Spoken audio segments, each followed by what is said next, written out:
мо ҳоло дар даромадгоҳи шаҳраки қадимаи Саразм қарор дорем. воқеан дар асоси дастури супоришҳои асосгузори сулҳу ваҳдати миллӣ пешвои миллат президенти ҷумҳурии Тоҷикистон муҳтарам Эмомалӣ Раҳмон, ҳидоятҳои раиси вилояти Соғд Раҷаббой Аҳмадзода, нақшаи корҳои ободониву созандагӣ мақомоти иҷроияи ҳокимияти давлатии шаҳри Панҷакен ба ифтихори 5500-солагии Саразми Бостон, ин шаҳрак воқеан ба як шаҳраки афсонавӣ табдил ёфт. инҷо корҳои бузургӣ анҷом ёфтанд.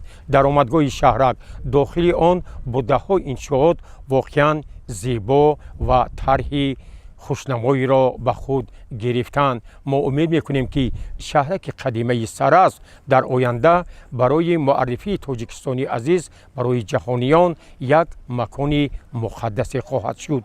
воқеан имрӯзҳо дар арафаи таҷлили 5500-солагии Саразми Бостон дар ин шаҳраки қадимаи тоҷикон корҳои асосӣ дар бунёди поясутуни рамзи Саразм, 6 дӯкони ҳунарҳои мардумӣ, роҳравҳо, дарвозаи муҳташам бо нақшу нигори қадима, ҳамзамон бунёди осорхона, хобгоҳ, биноҳои иловагӣ, 2 болопӯши нав ва дигар тадбирҳое ки дар асоси лоиҳа ба нақша гирифта шудааст дар арафаи анҷомёбӣ қарор дорад.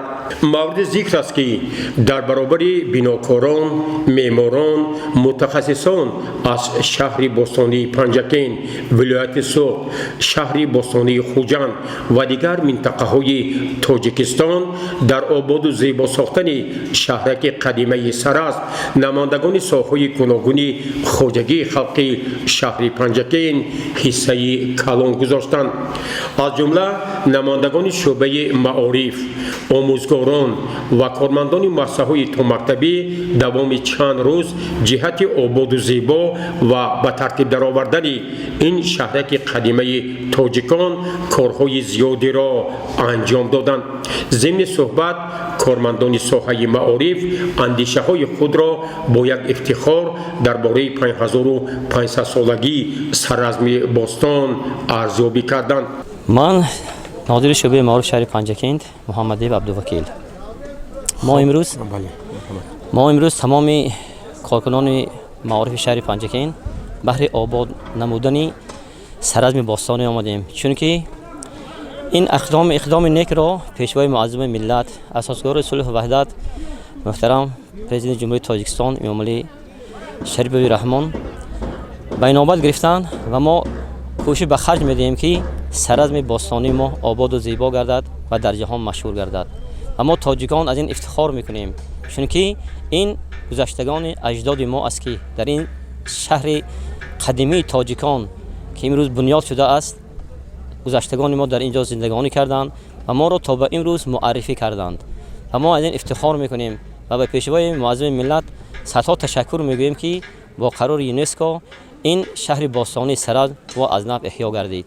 имрӯз дар ҳашари умумии ободонии Саразм зиёда аз 500 нафар омӯзгорону коргарони техникии мактабҳои шаҳру ноҳияи Панҷакен иштирок доранд, то ки ин Саразми Бостониро ободу зебо гардонем ва барои аҳли мамлакатҳои ҷаҳон пешкаш намоем.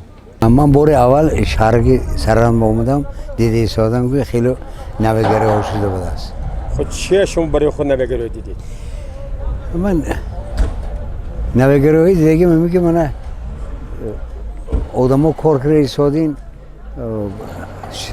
و این قدیمه Саразм قدیمه دیدیم. خیلی من به معقول آمد که من جنوب عالی با راهبری جنوب عالی پیشوای ملت من آدم‌ها کار کرده ایستادیم. بیناها ساخته شده خیلی نویگری‌ها زیاد شده است. من سروری مؤسسه تحصیلات میانه عمومی رقم 64 دهه نوباد جماعت دهات وارو ایوب محب الله. خب با کدام مقصد شما در شهر است؟ امروز با مقصد حشر، با مقصد آبادی و دیاری قدیمه اجدادیمان که من امروز روح و چه میگن تراوت نو گرفته شده است. تشبث و اقدام سروری دولتمون جناب عالی محترم امام علی رحمان امروز آبادانی این کهندیار ما روز تا روز آباد و زیبای و زیبا گشته ایستاده است و همین زیبایی البته این زحمت دست گذشتگان و امروزگان ما هست و همین روزه ما با مقصد زنده کردن روحی گذشته ما با امروز منیجه به برای آبادی آمدیم. سرازم از نگاه شما افتخار تاجیک‌ها البته این مادری شهرهای آسیای مرکزی است. مادری شهرهای آسیای مرکزی این بیکاره این اصطلاح جناب عالی وای نکردم. کهن‌ترین شهری که با تمدن بی‌نظیر امروز ما با جهانیان معرفی میکند که این البته تشبث اقدام سرور معظم ما میباشد. شما یعنی افتخار دارید افتخار داریم. با نسل نوروز چه ما باید آینده به نسل نوروز و همین نسل نوروز رو با همین روحیه تربیت کنیم که ما هم خیلی گذشتگانی داشتیم که ما امروز از پیش آنها فخر میکنیم میگوییم که ما خیلی تمدن انا خیلی ملت انا خیلی گذشته داشتیم گفته. من بابا ملیک و مهری نسامی باشم، آموزگاری دهه کلالی رقم 7 به نام مرادالله شیری زاده. ما از آموزگارا همینجا کار آمدیم که یک سرازم باستانی را تماشا کنیم، یک کمتر کار کردیم که به همین مردم دهات کمک کردیم و میخواهیم که کمک کنیم باز دیاری تاجیکستان آباد باشد، خوشروی باشد، زیبا باشد، با همه خیلی تاجیکستان آباد باشد. یا میخواهیم که همه وقت تاجیکستان آباد و سربلند باشد. ناگفته نماند که همه روزه صدها نفر ساکنان شهر و دیهات پنجکین و دیگر منطقه های جمهوری تاجیکستان از این شهرک دیدن نموده به زحمت و تلاش های پیشوای ملت پرزیدنت جمهوری تاجیکستان محترم امام علی رحمان رهبریت مقامات اجرایی حاکمیت دولتی ولایت سوق و شهر پنجکین بهای بلند دادند. ساکن شهر پنجکین علیشیر نور محمدوف اظهار داشت که من واقعا از دیدن شهرک باستانی سراز کارهای اجرا شده به وجد آمدم و واقعا احساس کردم که اجدادان نکونام ما برای ما میراث بزرگی را به یادگار گذاشتند و این میراث تاجیکان را برای جهانیان معرفی خواهد کرد. من امروز از شهر باستانی سراز دیدن نموده شاید آن گشتم که در حقیقت سرازمیان تاریخی کهن دارند و در اصل آنها کشاورز، شهرساز و هنرمند بودند. من افتخار از آن میکنم که اجدادان ما چنین یادگاری قدیمه را به ما میراث گذاشتند. علی جان ارتیقوف همچون رسام، پیکرساز و آرایشگر کیهاس در شهر باستانی پنجکین و کشور خورشیدیمان اعتبار و محبوبیت زیادی دارد. او در آرایش بنای آثارخانه و دیگر انشاءات جشنی سرازم قدیمه سهم می‌گذارد. او ضمن صحبت پیرامون اجرای کارهای خیلی حساس و نازک به ما چنین اطلاع داد. این حال در آثارخانه سرازم کار کرده ایستادیم و پیش از این ما نشانی سرازم با بلندی 24 متر را با همراهی جمعیت سهامی کشاده اسب بریده بودیم. بعد از وی مغازه های شخصی را با نشانه های سرازم آرایش دادیم و ستون های اطراف سرازم را نیز آرایش دادیم و ما این آخرین ابیکتی که ما کار کرده ایستادیم این آثارخانه سرازم است. کدام کارها اونجا رفته ایستاده است؟ حالا فقط ما آرایش بیرونی بنا را کرده ایستادیم. از کدام مواد شما در اینجا اساسا با سیمنت همین و نقش و نگارها با واسطه سیمنت ساخته شده است. همین نقش و نگارها از سرازم قدیم است. البته همه این نقش و نگارهایی که در اینجا استفاده برده شده‌اند همش از بازیافت‌های همین سرازم قدیم است. باز که ها اینجا کار کرده ایستادن؟ با همراه من دادرم کار کرده است با یک 5-6 نفر دیگر شاگردان یک جای کار کرده ایستادیم. همین آثارخانه از دیگر آثارخانه‌ها فرق دارد؟ البته این آثارخانه عموما همه بناهایی که در سرازم آرایش داده شده است ساخته شده است از دیگر بناهای دیگر جایها فرق دارد. این همه همچون بناهای قدیمی ساخته شده است. تو حتی در وی رنگ هم فرق میکند از دیگر بناها گویا که همه بناها با لای ساخته شده باشد. از نگاه شما شهرک سراز پس از همین دستور سپرش‌های پیشوای ملت محترم امام علی رحمان با مناسبت 5500 سالگی این شهر که قدیمه با کلی تغییر یافت. البته را این بسیار آبادی‌های بسیار هم آباد و زیبا شده است. اگر شما باز زیبایی این رو دیدن خواهید، اگر شب بیاید عموما بسیار هم گویا که شما در یک شهر عجایب غلطیدگی باری میشه. یعنی شما افتخار میکنید؟ البته در این سرزمینی که گذشتگان ما از اینجا کار کردن، زندگانی کردن، البته ما برای زنده نمودن گذشتگان البته افتخار می‌کنیم. ناگفته نماند که در شهرک قدیمه سراسب خانه‌های سرازمیان قدیم نیز بنیاد گردیده. اینجا برای آنهایی که من بعد از این شهرک دیدن میکنند محصول هنرهای مردمی خلق تاجیک از زمان سرازمی باستان و دوام هزار ساله ها معرفی شده است. در شهرک قدیمه سرس با وسعت یافتن کارهای ساختمان و وصلی و آبادانی از طرف گروه محققان، عالمان و باستانشناسان کارهای حفریاتی و تعمیر یادگاری‌های تاریخی با مرام جریان می‌گیرد. دکتر علم‌های تاریخ سید مراد بابامولایف پیرامون جریان کارهای تحقیقاتی، کاوش‌های باستانشناسی و تعمیر یادگاری‌های تاریخی با ما چنین ابرازی عقیده نمود. وابسته به قرار حکومت جمهوری تاجیکستان اوید به جشن گرفتن 5500 سالگی شهر باستانی سراسب ما توانستیم که از ماه اپریل تا حال 5 حفریاتی که سالهای قبلی حفاری شده بودند آنها را کاملا ترمیم کنیم و برای آینده برای سیاحان و عموما اهل جماعت پیشکش کنیم تا از آن دیدن کنند و بینند که چی یادگاری سرازمیان قدیم برای ما گذاشتند.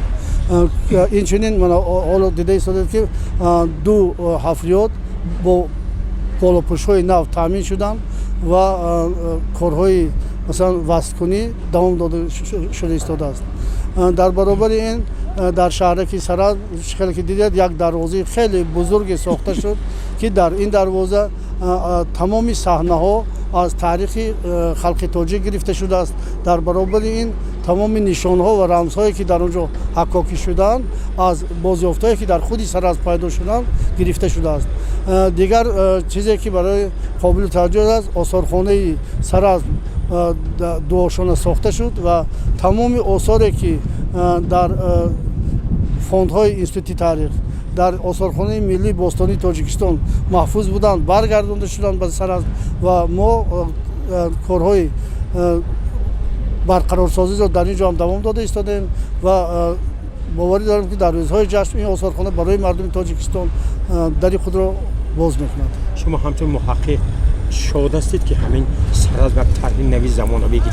من باوری دارم که نو واسه با اون حالت امروزی که جهان دارد یعنی اون کسری کرونا ویروس امروز تمامی باستانشناسانی که با وابسته به سراسب هستند توجهشون به سراسب است و آگاه هستند از طریق پست الکترونیکی طریق مطبوعات از اون کارهایی که در سراسب رفته ایستاده است و اون سیمپوزیوم بین المللی که باید انجام میشد با اون سطح انجام نمی‌یابد، یعنی اونها آمده نمیتونند. نوبسته به این قریب همه اشتراک کنندگان موادهای الکترونی و برآمدهای خود را به شکل الکترونی آنلاین وارد کردند با ما و ان شاء الله روز 11 وقتی که سیمپوزیوم بین المللی در شهر پنجکین برگزار می‌گردد تمام مردم از رفت اون کارها و خلاصه و اندیشه تمام باستانشناسان نسبت سراسب و موقع سراسب را در اونجا گوش میکنند و در حقیقت میفهمید که سراسب یکی از شهرهای بزرگی عصر اینیلی و برنز میباشد که در حدود ورارات تا امروز یگانه و بی‌نظیری است. واقعا تجلیل 5500 سالگی سرازمی باستان که از اقدام‌های سازنده اساسگذار صلح و وحدت ملی پیشوای ملت محترم امام علی رحمان برمی آید باری دیگر گواه بر آن است که این یادگاری بی‌نظیر تاریخی تاجیکان را برای جهانیان همچون ملت قدیمه معرفی می کند و در تاریخنامه خلق تاجیک در هزاره سیوم با حرف‌های طلایی ثبت خواهد شد.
از پیشوا کند کشور چو باغستان ز فیض پیشوا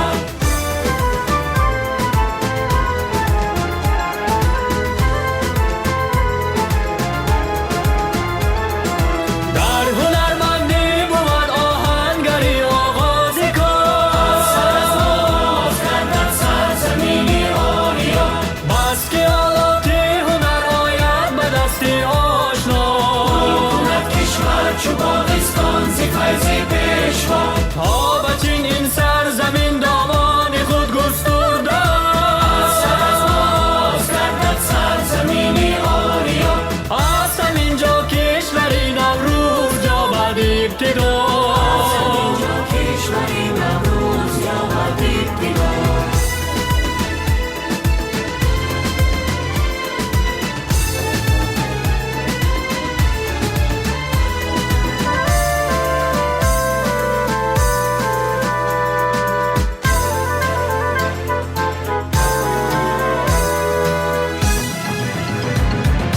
در جهان امروز نامی صبح هم مشهور گشت سر از آغاز کردن سرزمینی آریا گل کند چون باغی گوگردان سر از مز پیشوا گل کند کشور چو باغستان ز فیض پیشوا تاجیکستان با سر از می باستان مشهور گشت گل کند کشور چو باغستان ز فیض پیشوا تاجیکستان با سر از می باستان مشهور